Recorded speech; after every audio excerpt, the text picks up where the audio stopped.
I think that life is not something we're made to do alone. And so I think life in the way of Jesus is a team sport. And that's both about a marriage, but then that's about the extended family and the family that you choose in your friends. Um, and so much for me is in ministry is team oriented.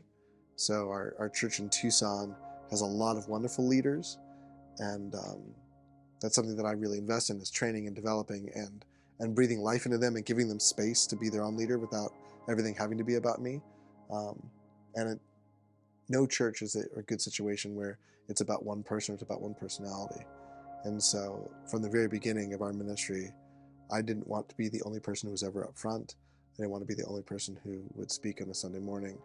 Um, so we always built in a team aspect to ministry, which creates a lot of space to experience the joys and pains in life, and for that not to derail the whole community. So I can go through a hard time, but because we do it as a team, there's space for me to process that hard time and allow other people to pick up the slack. And then there's time for them to rejoice in the birth of a child, or there's time for someone else to take a sabbatical because we're doing it in a team setting, which is really, really helpful and much healthier. I think it's the way God designed the church to operate. We have a diversity of gifts, and people bring those gifts and offer them for the good of others. Um, and so I think that team aspect to our church is also something that I deeply want for our campus ministers. Historically, we follow the path of rapid lone wolf expansion, then rapid collapse and burnout, because we're not made to do it alone. And so philosophically, we're committed now to team ministry on campus, especially at major universities. There's almost no way to do good ministry at a major university without a robust team. But in general, the desire is for no one to be ministering on their own and for everyone to move into teams, for them to be healthy personally, them to do healthy ministry in a healthy team that then can multiply. And so a lot of what God has taught me and what we've done locally has been kind of something that I've shared and encouraged our campuses to embrace. And then when you're in a team setting and when you're in a church that is doing its best to be a healthy family, you're not alone in your parenting either. So Megan and I share a lot of responsibilities that I have. She's not the only one rearing the children. I'm rearing the children. I'm fathering. She's mothering. We do as much of that as we can together. But I certainly have to work, and I travel some of the time, and so there's tension in being away. So I try to minimize my travel as much as I can and get in and out so that I don't miss big things. And I think in some ways that's similar. Like growing up, my dad traveled for ministry. But I always felt like he was there when it mattered.